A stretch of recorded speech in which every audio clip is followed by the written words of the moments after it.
Hello everyone, it's me and welcome back to my YouTube channel fantasy story. So आज हम अपने Wangxian police but love with villain heart के next part को explain करने जा रहे हैं। लेकिन उससे पहले आप लोगों की कंप्लेंट थी कि मैं वीडियो जल्दी पोस्ट नहीं करती। फॉर दैट आप लोगों को पता ही होगा अभी मार्च में एग्जाम आने वाला है और आजकल स्कूल से भी बहुत सारी एक्टिविटीज़ मिल रही है जिसकी वजह से मेरे पास टाइम नहीं होता। होप आप लोग गुस्सा नहीं करोगे उसके लिए। तो चलिए हम आज का पार्ट शुरू करते हैं। जैसे कि हमने अपने लास्ट पार्ट में देखा था, वांग जी पैसों से भरा हुआ बैग वेंचिंग के आगे रखकर उसे धमकी देते हुए कहता है, अगर तुमने मेरी बात मानी और जैसा मैं कहता हूँ वैसा किया तो ये पैसे तुम्हारे हैं, वरना मुझे तुम्हें मारने के लिए ज्यादा सोचने की जरूरत नहीं पड़ेगी। वेंचिंग कुछ देर तक चुप रहती है और कुछ देर बाद एक लंबी सांस लेने के बाद कहती है, अगर मुझसे कोई ऐसा वैसा काम करने को बोलने वाले हो तो भूल जाओ, मैं ऐसा कुछ नहीं करने वाली। तो छियांग इससे कहता है, मना करने की इतनी जल्दी क्या है, एक बार देख तो लो, काम है क्या। वांग जी छियांग को इशारा करता है और छियांग वेंचिंग का हाथ पकड़कर उसे उठाता है और उसे एक रूम की तरफ ले जाने लगता है। वेंचिंग ये देखकर थोड़ा सा डर जाती है और अपने कंफ्यूज फेस के साथ कहती है, तुम मुझे कहाँ लेकर जाने वाले हो। तो छियांग उससे कहता है, अरे जिस काम के लिए तुम्हें उठाकर यहाँ लाने का कष्ट किया है वही काम दिखाने ले जा रहा हूँ, अब चलो। लेकिन फिर भी वेंचिंग वहाँ से बिल्कुल नहीं हिलती। तो छियांग उससे कहता है, अरे मैं तुम्हें नहीं मारने वाला। लेकिन वेंचिंग उसका कोई जवाब नहीं देती। तो छियांग कहता है, अरे यार तुम लड़कियों का भी क्या प्रॉब्लम है। तब जाके वेंचिंग उसके साथ उस रूम की तरफ जाने लगती है। तो छियांग अपने मन में कहता है, अरे यार ये लड़कियां भी ना पता नहीं हम पे भरोसा ही क्यों नहीं करती। छियांग और वेंचिंग दोनों उस रूम के अंदर एंटर करते हैं। जैसे ही वो दोनों एंटर करते हैं, वेंचिंग उसे देखकर हैरान हो जाती है और अपने मन में कहती है, शाओशिनचैन, क्योंकि उस रूम में शाओशिनचैन उस बेड पर लेटा हुआ था और उसके बाजू पर गोली लगी थी जिसमें से खून निकल रहा था। वेंचिंग के फेस एक्सप्रेशन को देखकर छियांग उससे कहता है, क्या तुम इसे जानती हो। तो वेंचिंग उसकी तरफ देखकर थोड़ा घबरा जाती है और फिर कहती है, नहीं, लेकिन उसको गोली लगी कैसे। तो छियांग उससे कहता है, गलती से लग गया था। तो वेंचिंग उसे देखने लगती है। तो छियांग कहता है, हाँ, वो क्या है कि उसने कुछ ऐसा सुन लिया था जो उसे सुनना नहीं चाहिए था, बस उसी की सजा है। तो वेंचिंग उससे कहती है, फिर तो इसे जल्दी हॉस्पिटल लेके जाना चाहिए, इसके बाजू से बहुत खून निकल चुका है, अगर यहाँ पर और रखा तो इसे प्रॉब्लम भी हो सकती है। तो छियांग उसे कहता है, इसलिए तो तुम्हें लेके आए हैं। तो वेंचिंग उसे देखने लगती है। तो छियांग उसे कहता है, ध्यान से सुनो, तुम्हें इसके बाजू में लगी गोली को निकालना है और एक बात, उसे कुछ नहीं होना चाहिए। तो वेंचिंग उसे कहती है, क्या मैं कैसे निकाल सकती हूँ, अभी तो मेरे पास ना एनेस्थेसिया है, ना फर्स्ट एड बॉक्स है और ना ही स्कैल्पल, इन सब के बिना मैं गोली कैसे निकाल सकती हूँ। तो छियांग उसे कहता है, चिंता मत करो, हमारे पास सारा सामान है, बस तुम्हें इसको बचाने के ऊपर ध्यान दो। ऐसा कहकर वो फर्स्ट एड बॉक्स को लेने चला जाता है। जैसे छियांग वहां से चला जाता है, वेंचिंग इधर उधर देखने लगती है कि कहीं कोई सीसीटीवी कैमरा तो नहीं। लेकिन उसके बहुत देखने के बाद भी उसे कहीं भी सीसीटीवी कैमरा नहीं दिखता। तो वो जल्दी से भागकर शाओशिनचैन के पास जाती है और उससे कहती है, शाओशिनचैन आंखें खोलो, तुम ठीक तो हो ना, तुम्हें गोली किसने मारी, मुझे बताओ। शाओशिनचैन को बस ऐसा लग रहा था कोई उससे आवाज दे रहा है और वो आधी बेहोशी की हालत में कहता है, हंगवांगजुन। तो वेंचिंग कहती है, हंगवांगजुन, क्या वो यहाँ पे है, क्या वो वही है जो मुझे अभी यहाँ पर लेकर आया, या फिर कहती है, या फिर वो लनवांगजी है। तो शाओशिनचैन फिर से अपनी बेहोशी की हालत में कहता है, वो विंग, इसे बचा लो। तो वेंचिंग उसे कहती है, क्या विभूषण भी यहाँ पे, वो तुम्हारे साथ था क्या। तो फिर छियांग उस रूम में एंटर करता है। वो देखता है कि वेंचिंग शाओशिनचैन के बाजू के शर्ट को ऊपर करने की कोशिश कर रही है। तो छियांग उसे फर्स्ट एड बॉक्स को देते हुए कहता है, रुको, वो मैं कर लूंगा। तो वेंचिंग छियांग से उस फर्स्ट एड बॉक्स को लेते हुए कहती है, ठीक है। अब हम कुछ टाइम पहले का सीन देखते हैं जब छियांग ने उस रूम में एंट्री नहीं की थी। वेंचिंग शाओशिनचैन से विंग के बारे में पूछ रही थी। तभी उसे लगता है कि उस रूम में कोई आने वाला है। तो वो खड़ी हो जाती है और शाओशिनचैन के बाजू के शर्ट को ऊपर करने लगती है ताकि जब कोई उस रूम में एंटर करे तो उसे ऐसा लगे मानो वो गोली निकालने की पहले से तैयारी कर रही हो। वेंचिंग सबसे पहले उस फर्स्ट एड बॉक्स से एक इंजेक्शन को निकालती है और शाओशिनचैन को एनेस्थेसिया देने लगती है। तो फिर छियांग उससे कहता है, अरे रुको, इंजेक्शन लगाने से तो दर्द होगा ना। तो वेंचिंग कहती है, अगर ये नहीं लगाया तो और भी ज्यादा दर्द होगा। तो छियांग कहते हैं, ओह ठीक है, लगा लो। उसके बाद वेंचिंग स्कैल्पल निकालती है। तो उसे देखकर छियांग कहता है, अरे रुको, मेरे ख्याल से तो वो गोली निकालने के लिए कैंची होती है ना, मतलब वो टूटी हुई सी, मतलब झुकी हुई सी, तुम्हें क्या निकाल रही हो। तो वेंचिंग उसे गुस्से में कहती है, नहीं, मेरे ख्याल से तो यहाँ पे सबसे अच्छे डॉक्टर तुम ही हो, जब इतने अच्छे डॉक्टर यहाँ पे थे तो मुझे किडनैप करके लाने की क्या जरूरत थी। चुपचाप निकल जाओ, नहीं तो मैं ढंग से काम नहीं कर पाऊंगी। तो चैंग कहता है नहीं नहीं तुम करो, मैं कुछ नहीं बोलूंगा। वेंचिंग स्कैल्पल से उतने हिस्से को काट देती है जहाँ पर गोली लगी हुई थी। उसके बाद गोली निकालने के लिए वो सीजर निकालती है। तो उसे देखकर चैंग कहता है अरे यही तो है जिसकी मैं बात कर रहा था। तो वेंचिंग उससे कहती है ये सीजर है। तो चैंग अपने मन में कहता है बचपन में अंकल डैन ने बोला था चैंग डॉक्टर बन जा, अगर उनकी बात मानी होती तो आज मुझे स्कैल्पल और सीजर में भी फर्क समझ में आता। वेंचिंग शाओ शिनचैन की बाजू में से वो गोली निकाल देती है और उसे साइड में रख देती है। उसके बाद वो शाओ शिनचैन के बाजू पे लगी उस घाव के ऊपर टाका लगा देती है और उसके बाद उसे व्हाइट बैंडेज से अच्छी तरह बांध देती है। तो चैंग उससे कहता है इसको होश कब आएगा। तो वेंचिंग उससे कहती है कम से कम 3 से 4 घंटे, उससे ज्यादा भी लग सकते हैं। तो चैंग कहता है क्यों, उससे ज्यादा। तो वेंचिंग कहती है वो एनेस्थीसिया के डोज पे डिपेंड करता है, मैंने उसे थोड़ा कम दिया है, पर अगर उसे ज्यादा टाइम लगता है तो मेरे ख्याल से शायद वो काफी स्ट्रॉन्ग डोज होगा, इसीलिए। तो चैंग उससे कहता है और मेडिसिन्स वो तो तुमने दिए नहीं। तो वेंचिंग कहती है मैं कौन सा मेडिसिन्स लेके घूम रही हूँ, हाँ फर्स्ट एड बॉक्स में एक पेन किलर है वो दे देना, बाकी मैं बाद में लेकर दे दूंगी। चैंग कहता है ठीक है, और वो दोनों ही उस रूम से बाहर आ जाते हैं। बाहर लिविंग हॉल में वांग जी उस पैसे से भरा बैग वेंचिंग की ओर करते ही कहता है उम्मीद है तुम्हें अपना शर्त याद होगा। तो वेंचिंग उससे कहती है नहीं मुझे पैसे नहीं चाहिए। तो वांग जी कहता है चियांग इसमें और एक्स्ट्रा पैसे ऐड करके दे दो। तो वेंचिंग उससे कहती है नहीं मेरा ये मतलब नहीं था कि मुझे और पैसे चाहिए, मैं तो बस। तो वांग जी से कहता है फिर तुम्हें क्या चाहिए। तो वेंचिंग उससे कहती है एक डॉक्टर होने के नाते मैंने किसी की जान बचाई, यही मेरे लिए बहुत बड़ी बात है, इसके लिए मुझे कोई पैसे नहीं चाहिए। और एक बात, अगर यहाँ पे कोई और भी पेशेंट्स है तो आप मुझे बता सकते हैं, मैं नहीं चाहूंगी कि किसी को भी कुछ हो, और हाँ मैं बाहर जाकर किसी को नहीं बताऊंगी। तो वांग जी उससे कहता है नहीं यहाँ पे और कोई भी नहीं है, मेरे बॉडीगार्ड्स तुम्हें छोड़ देंगे, तुम जा सकती हो। तभी वेंचिंग अपने मन में कहती है मतलब विभूषण तो यहाँ पे नहीं होगा। वेंचिंग यही सारी बातें अपने मन में सोचकर जा रही थी। जैसे ही वेंचिंग उस मेंशन हॉल से 2 कदम आगे जाती है, वांग जी उससे कहता है रुको। वेंचिंग रुक जाती है और पीछे मुड़कर देखते हुए कहती है मतलब यहाँ पे और कोई भी है। तो वांग जी उससे कहता है वांग जी उसे उस मेंशन के दूसरे रूम में लेकर आता है जहाँ पर विंग उस बेड पे लेटा हुआ था। वेंचिंग उसे देखकर कहती है मतलब विंग भी इनके साथ है। वेंचिंग वांग जी से कहती है इसे हुआ क्या है। तो वांग जी उसे कहता है उसके सिर पर चोट लगी है।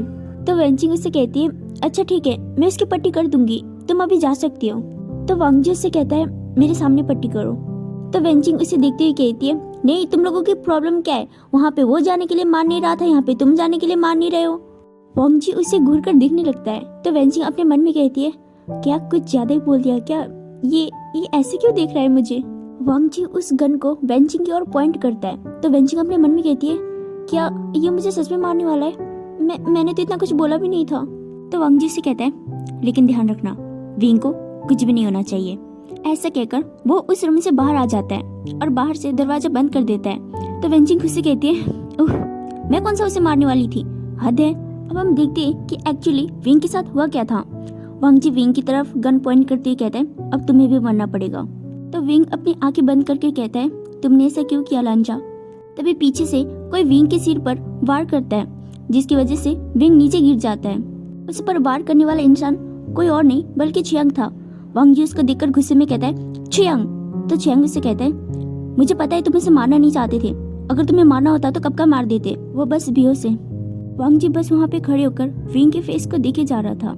उसके दिल में बहुत ज्यादा दर्द हो रही थी, मानो इसे नहीं करना चाहिए था। मुझे पता है तुम इन लोगों को मारना नहीं चाहते, लेकिन हम इन्हें जाने दे भी नहीं सकते। तो चियांग उसे देखकर कहता है अब बोलोगे भी इनका करना क्या है। तो वांग जी उससे कहता है हम इनको अपने साथ ले जाएंगे।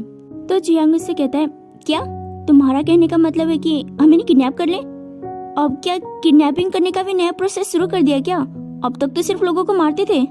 तो वांग जी उससे कहता है तो तुम क्या चाहते हो, हम इन्हें मार दे। चियांग विंग की तरफ देखते हुए कहता है तुम इसे मार दो, मुझे कोई प्रॉब्लम नहीं है। और फिर शाओ शिनचैन की तरफ देखते हुए कहता है लेकिन तुम इसे मत मारना। चियांग नोटिस करता है कि वांग जी की आंखें लाल हो चुकी थी और वो गुस्से से चियांग की तरफ देख रहा था। तो चियांग से कहता है मेरा मतलब था कि बोलो हम इन्हें कहाँ लेके जाए। तो वांग जी से कहता है बस बहुत हो गया, अब हम और छुप के नहीं रहेंगे। विजिंग सिटी हम वापस जा नहीं सकते क्योंकि वहाँ के पुलिस को लगता है अभी हम वहीं पे है और वो लोग बारीकी से जांच कर रहे हैं और सांघाई में वेंचाओ हमें ढूंढ रहा है। हम इन्हें अपनी सांघाई के पुराने मेंशन हॉल में लेके जाते हैं। और एक बात, हमारे सांघाई से जितने भी बॉडीगार्ड्स थे उन्हें वापस काम पे बुला लो, उनकी छुट्टी खत्म हो गई। तो चियांग से कहता है काम हो जाएगा हंग वंगजुन, तुम चिंता मत करो। और हाँ, हमारे कोई भी हॉस्पिटल से एक डॉक्टर को उठा कर लाओ ताकि इन दोनों का इलाज करवा सके। तो चियांग से कहता है ठीक है, लेकिन क्या हमें इस बारे में जीवजुन को बताना चाहिए? तो वांग जी कहता है नहीं, ब्रदर चाहते थे कि हम कुछ टाइम तक पुलिस और वेंचाओ से बचे रहे, लेकिन अगर मैंने सिर्फ इन दोनों की वजह से इसमें ब्रदर को भी ऐड कर दिया तो आगे जाके उन्हें प्रॉब्लम हो सकती है। मैं नहीं चाहता कि इन दोनों की वजह से मेरे ब्रदर को कोई भी तकलीफ हो। तो चियांग से कहता है तो वांग जी से कहता है और एक बात, चाहे कुछ भी हो, ब्रदर को इसके बारे में नहीं पता चलना चाहिए कि अभी हम क्या कर रहे हैं। तो चियांग कहता है तुम चिंता मत करो, ये सब मैं देख लूंगा। अब हम वापस उस रूम का सीन देखते हैं। करीब रात के 10 बज रहे थे। डॉक्टर वेंचिंग भी वहाँ से विंग का ट्रीटमेंट करके चली गई थी। विंग वही बेड पर लेटा हुआ था और वांग जी उसके सामने कुर्सी पर बैठा हुआ था। विंग बिल्कुल कोई स्लीपिंग प्रिंसेस जैसा लग रहा था। वांग जी उसे देखकर अपने मन में कहता है विंग, मुझे माफ कर दो तुमसे झूठ बोलने के लिए। मुझे पता है तुम्हारे जागने के बाद वैसे भी मैं तुमसे माफी नहीं मांग पाऊंगा। उम्मीद है तुम मुझे माफ कर दोगे। इतना कहकर वो लास्ट में कहता है शायद। विंग धीरे से हल्के से आंखें खोलने की कोशिश करता है। उसे लगता है उसके सामने कोई बैठा हुआ है, लेकिन वो उसे साफ नहीं देख पा रहा था और वो इधर उधर हिलने की कोशिश भी करता है, लेकिन उसे फील होता है कि किसी ने उसके हाथ और पैर बांध दिए हैं। एक बार फिर से वो अपनी आंखें बंद करता है और जब खोलता है तो उसे सामने वांग जी दिखाई देता है। विंग उसे देखकर हंसते ही कहता है लांचा तुम तो ऐसे नहीं थे, है ना? लन वांग जी, या फिर मुझे फिर से तुम्हें कुछ और कहना चाहिए। हंग वंगजुन, क्या मैंने इस बार तुम्हारा सही नाम लिया ना? शायद लास्ट टाइम मैंने तुम्हें गलत नाम से बुला लिया था। डिटेक्टिव? मेरे ख्याल से डिटेक्टिव ऐसी हरकतें नहीं करते। मैंने सही बोला ना? तो वांग जी से कहता है तुम्हें भी मेरी सच्चाई पता चल गई। एक दिन तो सच्चाई सबको पता चलना ही था।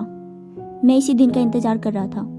तो विंग कहता है लेकिन मैं जिस दिन का इंतजार कर रहा था वो अभी आया नहीं। तो वांग जी विंग का कोई भी जवाब नहीं देता। अचानक से विंग को याद आता है कि शाओशिन चैन को गोली लगी थी। तो वो वांग जी की ओर देखते हुए कहता है लंजन, शाओशिन चैन का है क्या वो ठीक है? तुमने उसे कुछ किया तो नहीं ना?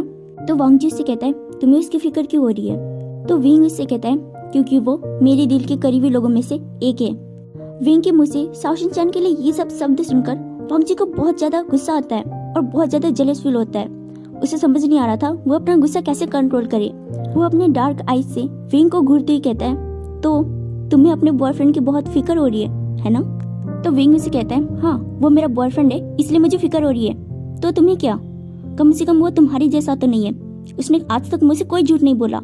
ये सुनकर वांग जी को और भी ज्यादा गुस्सा आता है। वो अपने गुस्से को कंट्रोल नहीं कर पाता और वो जाकर सीधा विंग के गला को दबाने लगता है और वो विंग के कान में कहता है फिर तो तुम्हें मेरे लिए भी फिक्र होनी चाहिए, है ना? तुम्हें याद नहीं तुमने उस दिन मुझसे क्या कहा था? विंग को सांस लेने में प्रॉब्लम हो रही थी। वांग जी बहुत ही ज्यादा जोर से उसका गला दबा रहा था। तो विंग उससे कहता है तो तुम मुझे मारना चाहती हो, है ना? तो मार दो, वैसे भी मैं मौत से नहीं डरता। और यही बात कि उस दिन मैंने क्या कहा था तो भूल जाओ, मैंने जो भी कहा अब हालत बदल चुकी है। वो लांजा था जिसे मैंने जो भी कहा था, लेकिन तुम हंग वंगजुन हो, दोनों में बहुत फर्क है। तो वांग जी और जोर से विंग का गला दबाते हुए कहता है बनी, तुम्हें ये सोचना चाहिए था ये सब बोलने से पहले। शायद तुम भूल गए हो हंग वंगजुन और लंजन दोनों एक ही पर्सन है। ऐसा कहकर वांग जी खुद की लिप्स को विंग की लिप्स के साथ ब्लॉक कर देता है। विंग कुछ भी नहीं कर पाता क्योंकि पहले तो उसके हाथ बंधे हुए थे और वांग जी उसके हाथ ऊपर की तरफ कर देता है जिससे वो मूव भी नहीं कर पा रहा था। वांग जी अब उसे और भी ज्यादा हार्शली किस करने लगता है। वांग जी पूरी तरह विंग के ऊपर था। विंग अपने पैरों को भी नहीं हिला पा रहा था।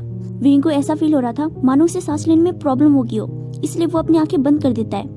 जब वांग जी देखता है तो वो विंग को किस करना बंद कर देता है और वो उसकी पिंक लिप्स की तरफ देखने लगता है जो कि अब पूरी तरीके से रेड हो गई थी और काफी ज्यादा स्पॉइली हो गई थी। वांग जी की नजर विंग की उस मोल पर जाती है और वो उसे लिक करने लगता है। उस मोल को कुछ देर लिक करने के बाद वांग जी विंग की तरफ देखकर कहता है मुझे माफ कर दो, लेकिन वो तुम थे जो पहले मेरे पीछे आए थे।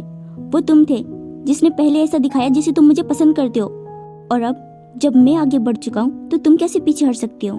विंग ने अभी भी अपनी आंखें बंद किए हुए थे और उसकी आंखों के कोने में से आंसू फिसल रहे थे। वांग जी उसी की तरफ देखते हुए कहता है एक बात का ध्यान रखना, आज नहीं तो कल मैं तुम्हें अपना बनाकर ही रहूंगा, चाहे उसके लिए मुझे तुम्हारे बॉयफ्रेंड को मारना भी क्यों ना पड़े। ऐसा कहकर वो विंग से दूर हट जाता है और वो उस रूम के बाथरूम में चला जाता है। वो शीशे के सामने खड़े होकर खुद को आईने में देखता है और उस पर पंच मारते हुए कहता है, विंग, तुम कैसे किसी और को अपना बॉयफ्रेंड बोल सकती हो, जबकि तुमने मुझसे क्या कहा था? क्या तुम्हें सच में कुछ याद नहीं, या फिर बस तुम नाटक कर रहे हो? कुछ देर तक खुद को ऐसे शीशे में देखने के बाद वो टूटी खोल देता है और अपना फेस वॉश करने लगता है। जब 10 मिनट बाद वो वापस उस रूम में आता है तो वो देखता है कि विंग ऑलरेडी सो गया था। वो विंग के पास आकर फिर से बैठ जाता है और उसके हाथों और पैरों को खोल देता है। तो वो वापस वहीं पर बैठकर कहता है, तुम्हें सच में याद नहीं ना तुमने मुझसे क्या कहा था? अब हम वापस वही बार का सीन देखते हैं जहाँ पर विंग उस लड़की को धक्का देने के बाद कहता है, ये मेरा बॉयफ्रेंड है। तो वो लड़की कहती है, वो मुझे माफ करना, मुझे पता नहीं था ये तुम्हारा बॉयफ्रेंड है, वैसे काफी हैंडसम है। तो विंग कहता है, हैंडसम? और वो कहता है, तुम सब सुनो, लैंजन मेरा बॉयफ्रेंड है। तो सब लोग उन्हें देखने लगते हैं। तो वांग जी कहता है, विंग तुम क्या कर रहे हो? विंग वांग जी की तरफ मुड़ जाता है और उसके गले में अपना हाथ डालते हुए कहता है, मैं तो बस वही कर रहा हूँ जो सब करते हैं, मेरा मतलब है प्यार। सुना तुमने लंजा, आज से तुम मेरे बॉयफ्रेंड हो। तुम सच में बहुत परफेक्ट हो, जैसा मैंने सोचा था। तुम उससे भी ज्यादा अच्छी हो और उससे भी ज्यादा हैंडसम। तुम में बिल्कुल अलग बात है, बहुत ही अलग, और इसीलिए मैं तुम्हें पसंद भी करता हूँ। तो वांग जी से कहता है, विंग अब हमें घर जाना चाहिए। तो विंग कहता है, मैंने तो अभी कुछ बोला भी नहीं, सुनो ना। अब हम वापस वही सीन देखते हैं जहाँ पर विंग सो रहा था। वांग जी उसे देखकर हल्का सा स्माइल करता है और वो विंग के हाथ फिर से बांध देता है और वो उसकी तरफ देखते हुए कहता है, मुझे माफ कर देना। और वो उसके फोरहेड पर किस करता है और वो उस रूम की लाइट ऑफ करके उस रूम से बाहर चला आता है। जैसे वांग जी उस रूम से बाहर जाता है, विंग अपनी आंखें खोल लेता है, मतलब वो अब तक सोया नहीं था, बस सोने का नाटक कर रहा था। वो हल्का से स्माइल करने की कोशिश करता है लेकिन उससे स्माइल नहीं होता और वो खुद से कहता है, क्या मैंने तुमसे ये सब भी कहा था क्या? और वो अपने आंसू को कंट्रोल करते हुए कहता है, लंजा मुझे भी माफ कर दो, क्योंकि मुझे नहीं लगता अब मैं जो करने जा रहा हूँ उसके लिए तुम मुझे जिंदगी भर भी कभी माफ कर पाओगे। सो गाइस, हम आज का पार्ट यहीं पे खत्म करते हैं। Hope you like it. So see you in next part.